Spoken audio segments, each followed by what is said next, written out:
Hey guys, Jake Carlson here, host of the Modern Leadership Podcast. Are you ready to focus on amplifying your leadership superpowers? Let's go.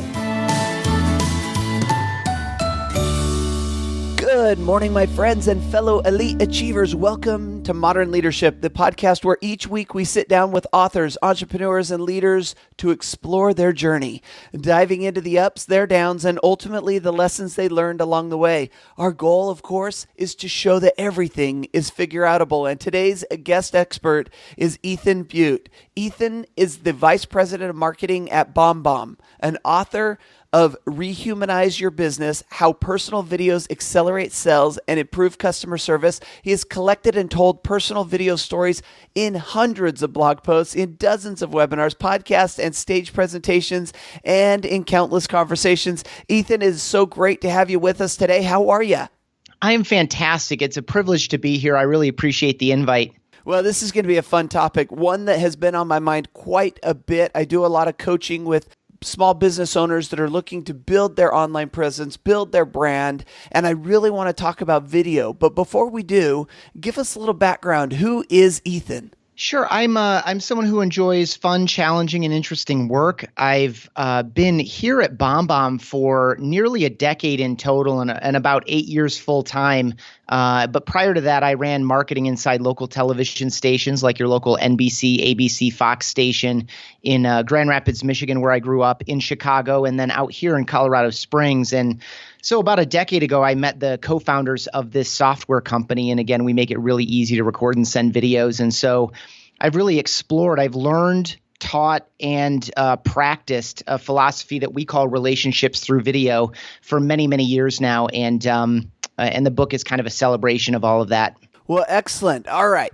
I'm dying to just jump into this. So I want to tell you my hypothesis, my theory, and I want you to either tell me where I'm wrong, tell me where I'm right, but also tell me where we're going. And here's my hypothesis.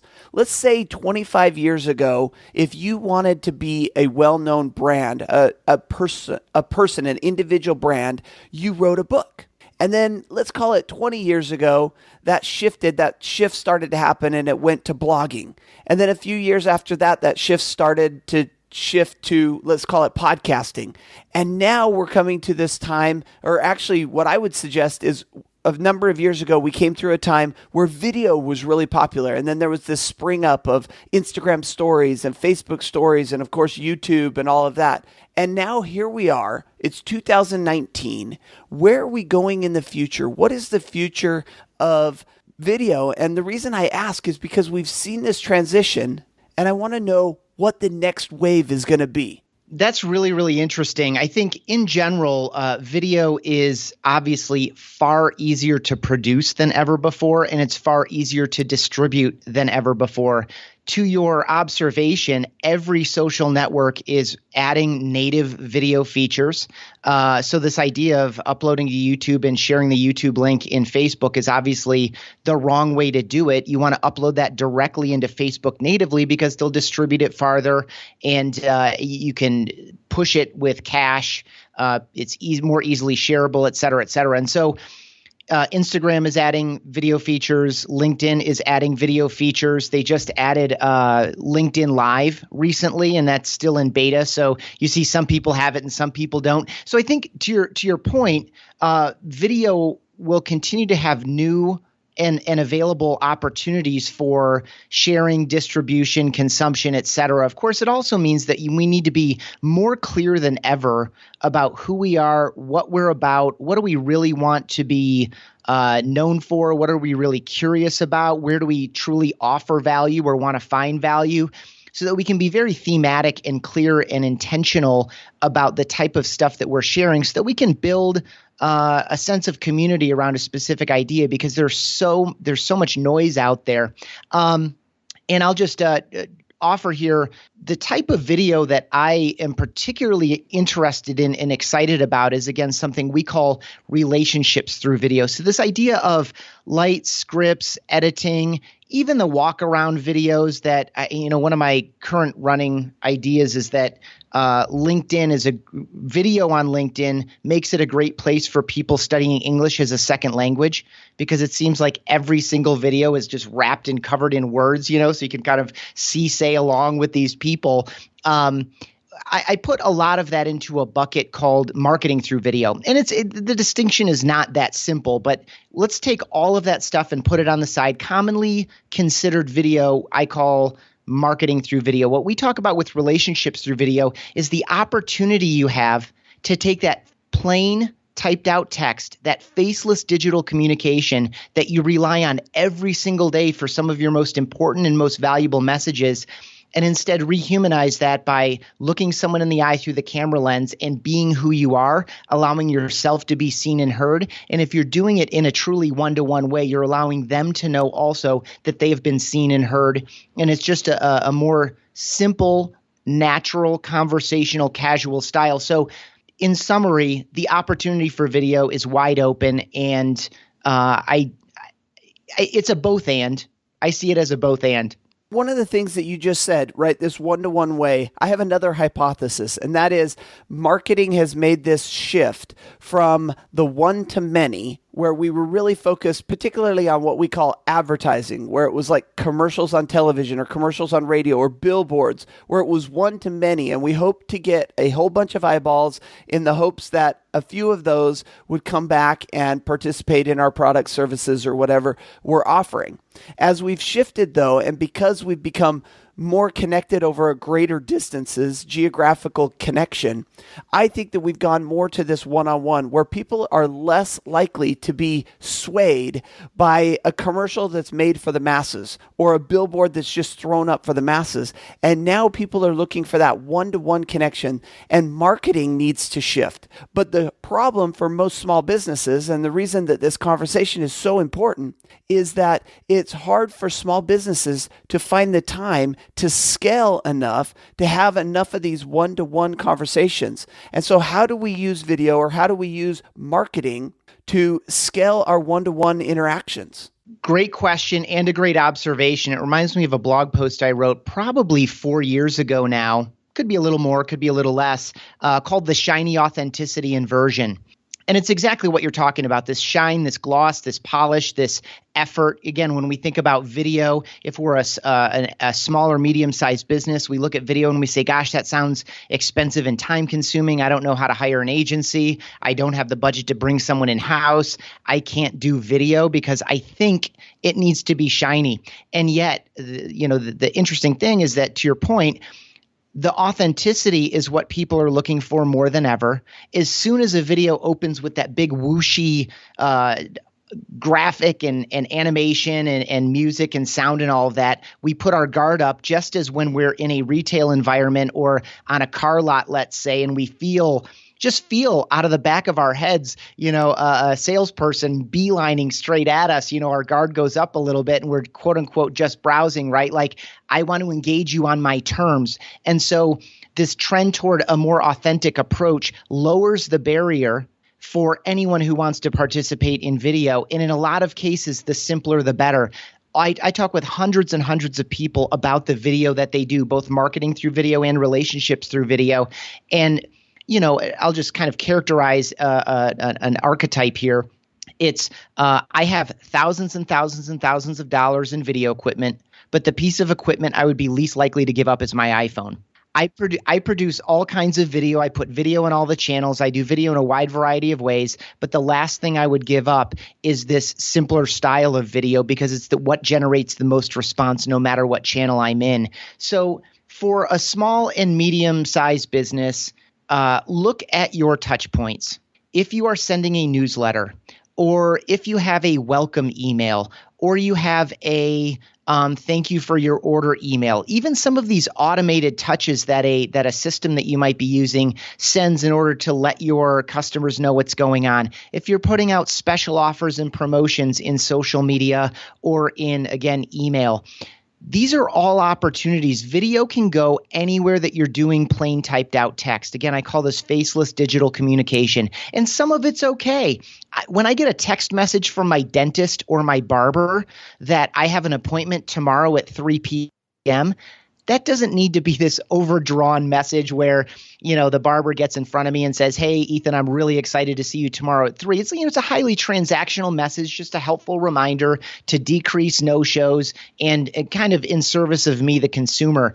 Not every touch needs it, but I encourage any business owner to look at the stuff that you have going out in social and in email and think, what would happen if I explained this in layperson's terms? Or what would happen if I brought the message to life and I showed a little bit behind the scenes, or I explained why I did something, or I have this deep purpose or sense of purpose about what I'm doing, that if I happen to share it, if I was a little bit vulnerable there, because that's the reason we hold so much of this back is we're uncomfortable with that emotional exposure.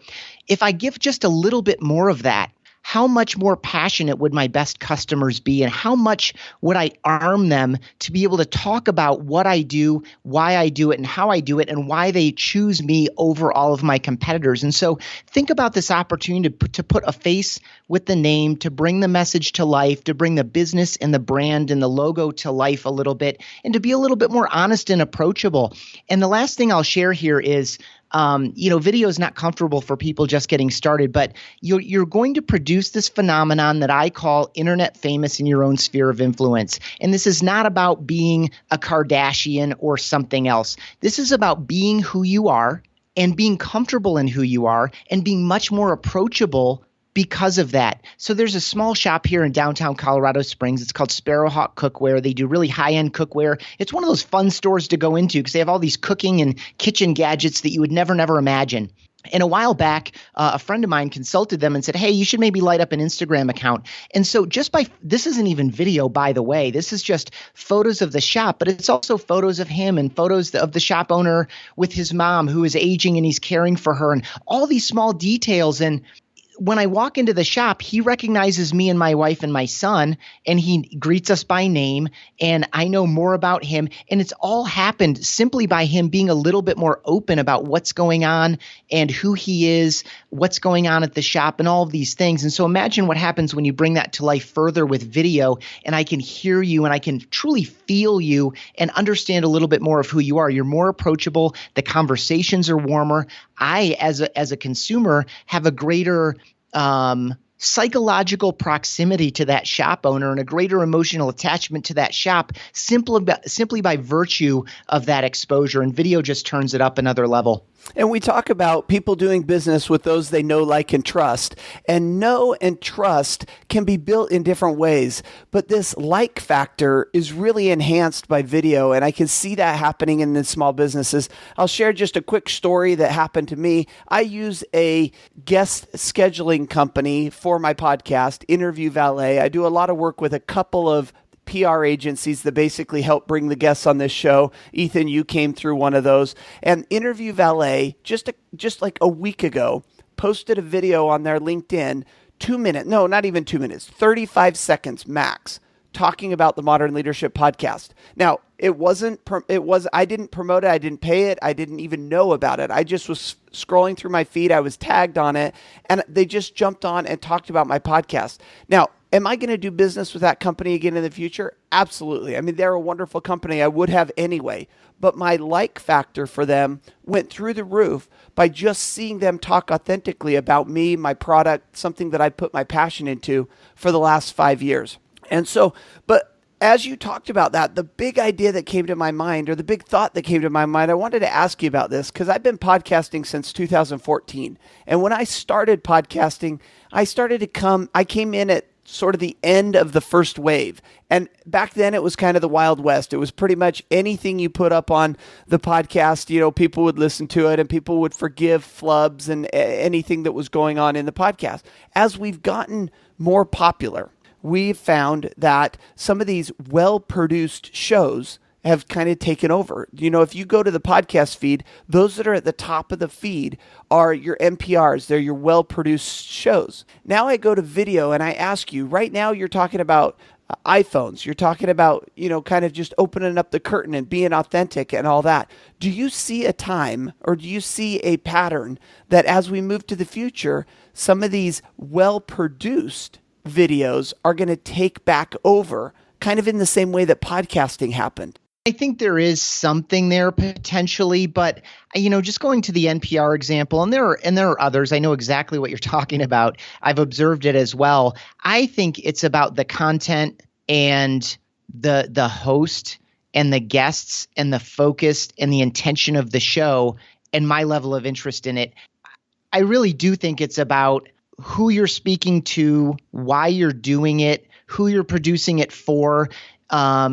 More than production value. I think production value may hold someone a little bit longer. It may buy you a little bit more patience, but ultimately, I don't care how good it looks or sounds if I'm not particularly interested in the material, or if it's not hosted well, if there are not good questions, if there's not good dialogue. And to the flip of that, something that is super relevant to me, and not me personally, but me as a general character out in the world of potential audience members and community members, I'm going to be a lot more forgiving. And so I think anyone that's listening to this thinking about, gosh, should I get in? Should I not get in? Should I go wide or should I go narrow? In general, do as good as you can. Start today. The best day to start almost any of these things is today, because it's going to take practice to get good at it, whether it's podcasting, whether it's video, even whether it's email marketing or any of these other things that you wish you were doing a little bit more or doing a little bit better. You need to start and then iterate. You're not going to be perfect out of the gate, and not being perfect out of the gate is not a reason to stop or quit before you've ever properly started in earnest. And when you're really clear about your intention and who you're trying to serve and what you're trying to explore and unpack, you're going to find a community. It may not be as big as you want. It may not be as passionate as you want, but if you keep at it, I think it will grow that way. So to me, it's about the spirit behind it and the kind of the personality and the heart and the intention behind it and the value you're able to unpack and deliver, even more than production value. Now, if you can keep at it long enough to achieve production value by trying, failing, learning, doing something, figuring out a better way, having conversations with more people who are already doing this type of work. So for you, Jake, I wonder, along your podcast journey over the past 5 years, how many podcasters did you pick up ideas from, right? And so you can pick up friends and advocates along the way, but if you never start, you're not going to have those conversations. If you never start, you're not going to get that momentum and get that solicited and unsolicited input that's going to really help you refine and develop and be more intentional and get better and to improve the production quality. So that's just a few thoughts off the top of my head about that. And this is the biggest takeaway of this episode that our listeners need to pay attention to. And that is version 1 will always be better than version none. And here's the challenge. If we hem and haw, if we think about it, if we plan, if we prepare, if we try to get it perfect, we lose time and we can never get time back. But if we act today, even if it's not perfect, even if it's not the best production that we can do, then we have an opportunity to adjust, to learn, to grow, to make a difference moving forward.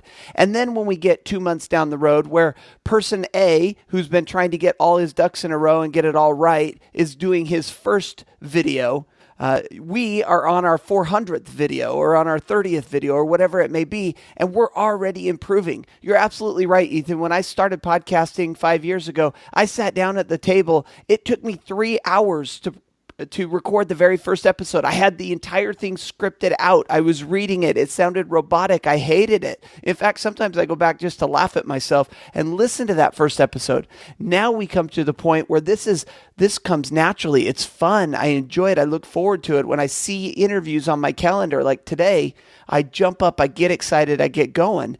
And that all comes from putting action, intention, and just doing it. So Ethan, what I want to do now in the couple of minutes that we have is I want to talk about some practical tips for getting comfortable with video. One of my big thoughts is, what's the recommended length of these things? How long should I be blah, blah, blahing on the camera? Sure. I'll address that, and I'll address the three most common things. I've done a number of surveys with people because, as you can imagine, one of our biggest impediments to growth as a company is people getting comfortable on camera. They buy the idea, they hear a podcast like this, they're like, this is awesome. They go start a free trial, and then they click record, and all of a sudden they freeze up, and it's all weird. So I'll talk about those, but first I'll address your question. One, I say, share as much as you need to and nothing more. And by that, I mean, you can't just click record and start rambling. You need to be clear before you hit record. Who is this for? What do I need to communicate? And what is the call to action, or what should happen next?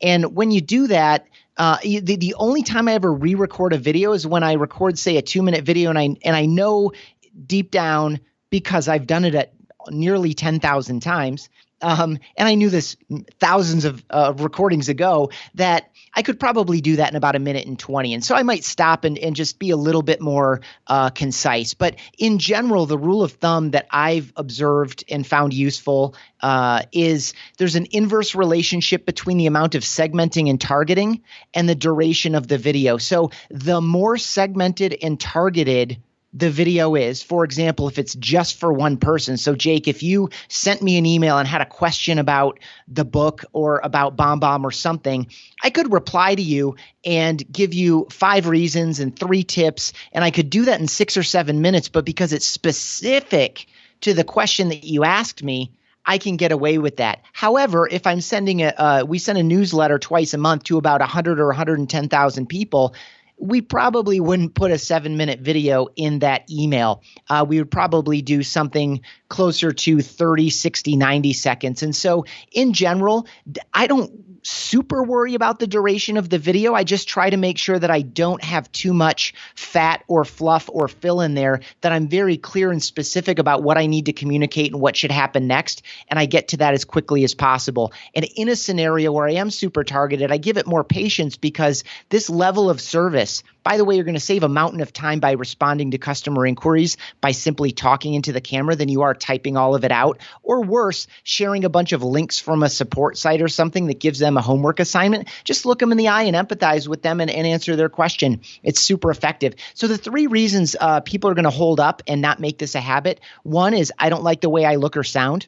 Everyone already knows what you look like and sound like. They already do. The difference is, our voice sounds different in our own body than it does when we hear it back in a recording. And I'm sure you've experienced that as a podcaster.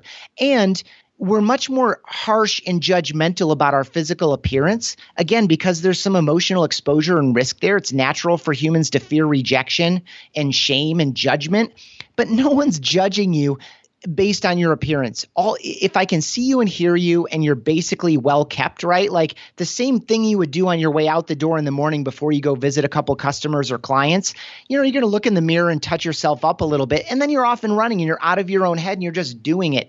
You need to find that place in video too, and it's going to take a little bit of practice. The other one is, I don't know what to say. To your point about podcasts, this is not about scripts. This is about, at least in a relationships through video format, it's about just explaining something to someone. When you get the beep on a voicemail, because no one answers their phone anymore, you don't struggle with what to say. You know who you called, you know why you called, and you know what you need them to do next. You need a return phone call. You do need them to pick you up at 4, whatever the case may be. You know what it is. And it's the same thing with this style of video. You don't worry about what to say. You already know what it is. Responding to a customer inquiry, thanking someone for filling out a form on your website, thanking someone for downloading something, thanking someone for coming out to a client party or an appreciation event or a promotion at the store or whatever the case may be. And then finally, it's a system or a process. That's what people lack. And so it's very sporadic sometimes, this use, because it's a new habit and new muscle. And so I always recommend find 1 or 2 ways that you would find video useful, that customers are responding favorably to, and just do that over and over. And then naturally, the outgrowth will occur from there. Last tip, thank you is the single best and easiest video to send in this format, because it's about that sincerity, that emotion, that gratitude, that enthusiasm, all those little human elements that don't come through when you type out the words thank you with an exclamation point and an emoticon. It's not the same thing as looking someone in the eye through the camera lens and truly expressing your appreciation for what they've done or who they are or whatever the case may be. All right. Well, I hope the audience had their pencils out and were furiously writing down those tips because you're absolutely right. And really, the way to get over this is just to do it. Just start doing it, and you'll realize that your voice sounds fine. You look just fine. You can connect sentences together. You could do just fine. All we need to do is do it. Ethan, this has been such a fascinating conversation. Alas, we need to switch gears a little bit and go to our final section of the podcast. That is learning from leaders and find out a little bit more personal to go along with this business conversation. Are you ready? Sure. All right. Our first question then is the book currently on your Kindle or bedside table. What are you reading? I just finished up Captivate by Vanessa Von Edwards. It's about human connection. It relates a lot, frankly, to the book that Steve and I wrote, Rehumanize Your Business. And I also wrapped up Digital Minimalism by Cal Newport recently. If you haven't read Cal Newport, Deep Work is a classic. Like a recent classic, current classic. And his line of thought is so good. And it's just an effort to try to, have the discipline to put his great ideas into play. And this digital minimalism is such an important idea as we feel pulled in all these different social directions. And I love what you said just prior to that, and that is find what works for you and do it over and over and over and over again and get good at it. Don't try to be everything to everybody because then you'll be nothing to nobody. Try to be who you are and really focus on one thing. So I love that book the couple of books that you're reading. Our next question then is your leadership superpower. I got inspirational when I went to the website and filled it out, and I did identify with a number of those characteristics. Like most people, I would guess, and I'd be curious about your observation over the years here on this, is that most people are probably a little bit hybrid. But I can definitely identify with, kind of the passion, enthusiasm, and vision piece of the inspirational leader. Yeah, and here's kind of what I've seen over a couple of years of people taking that assessment. And you're referring to the Leadership Superpower Assessment on jakecarlson.com/superpower. And it really identifies one of 5 main leadership platforms that you lead from, whether it's confidence, inspiration, whether it's adaptability, accountability, or problem solving. And this is what we've seen. First of all, everybody has little pieces of all 5 platforms. And in certain situations, they lead from one platform over another. Like in a one-to-one setting, you may be more confident. In a stage setting, you may be more problem solving, and so on. But this is the interesting thing that I found. Those who are involved in podcasting, those who come on my show, those who are leaders of companies, tend to lean towards this inspirational one because it takes a lot of inspiration to lead a team. It takes a lot to get on a podcast and talk about these things. And so we see a lot of inspirational leaders coming on the podcast, but I see a lot more non-inspirational leaders coming through as I get emails about everybody who takes the assessment, and I kind of scroll through them. And it's interesting to see that we get a predominance of inspiration on the show, and although they're equally balanced out there in the community. So very interesting. Thank you for sharing that. Our next question then is your motivational quote, philosophy, or mantra, something that you live by. A mantra that we developed as a team here inside BombBomb and the marketing team is be of service and be of value, and abundance will follow. If you lead with the proper motivation and you are of service and value, that the rest falls out from there. It's really easy to chase the outcome and be very outcome oriented. But if you move upstream a little bit, it really is about serving people and being of value, and the rest kind of falls out from there. And you can see the audience of Modern Leadership smiling right now because they know what's coming. I'm going to give my favorite quote from Zig Ziglar, and that is, you can have everything you want in life if you just help enough other people get what they want. And I believe that ties in exactly with your mantra there, that if you serve first, if you look to your community and see where you can be of service and help, then you'll be able to have all the opportunities in business growth and everything that you need in your business. I love that philosophy. I love that mantra that BombBomb lives by. Finally, our question is the book that you most often gift or refer to others. This is a book I reread recently. I've given it a few times, so it's just top of mind for me. And it's Let My People Go Surfing. I forget the subtitle, but it's something about being a reluctant businessman. It's written by Yvon Chouinard, the founder of Patagonia, who was just an outdoorsman. It really didn't have any intention of building a company and a brand as the brand is manifest today.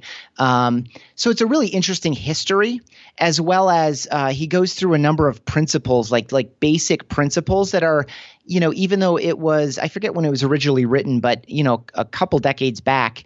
It might have been the early 90s, maybe mid 90s, I think. Yeah, and of course it even references decades prior to that, through the company history. But the principles section of it is still timeless to me, and I've read it a number of times and have given it with pleasure to a handful of folks.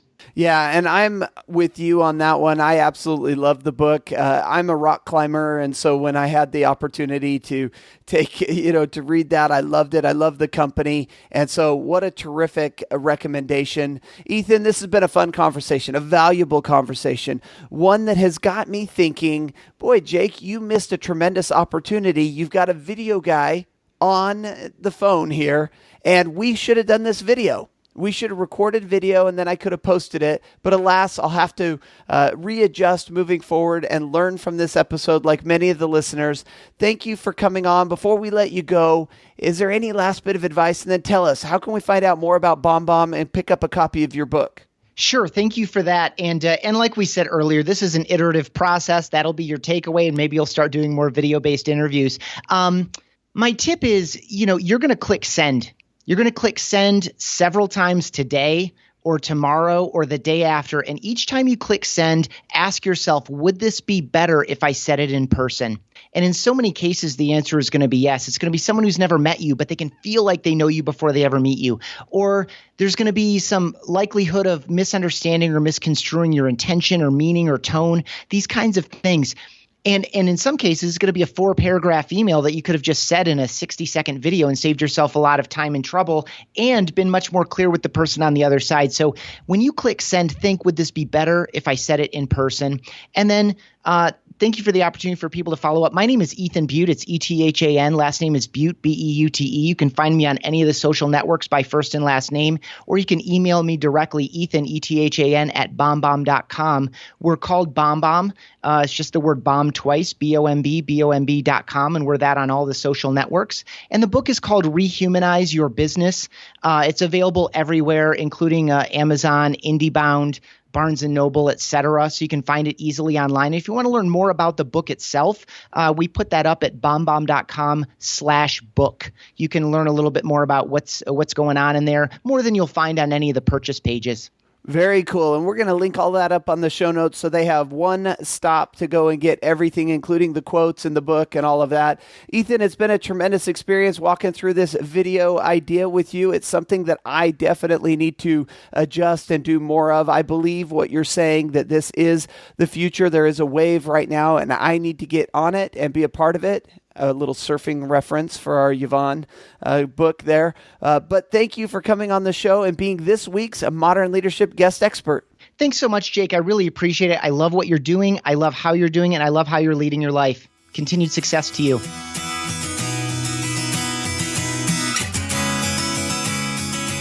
Well, what do you guys think? Did I miss an opportunity? I didn't record video. The sad thing is, when we first connected on Skype, he was on video. I had my video turned off for bandwidth reasons. I often just record the audio because this is a podcast after all.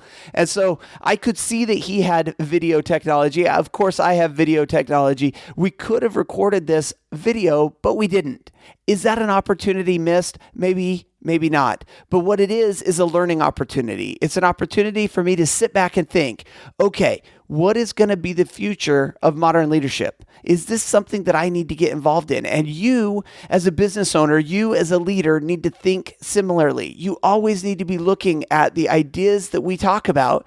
Is this something that I can apply today? Is this something that I should be looking to for the future? And I'm telling you, I think video is a big wave. It's everywhere. every social platform, every website, everybody is leaning towards video. And I think we all as leaders need to be moving in that direction. Of course, everything that we talked about on this episode of the podcast can be found at jakeacarlson.com/ML142, episode 142. And until next week, I want to wish you the very best of days, an even better life, and of course, everything is figure-outable.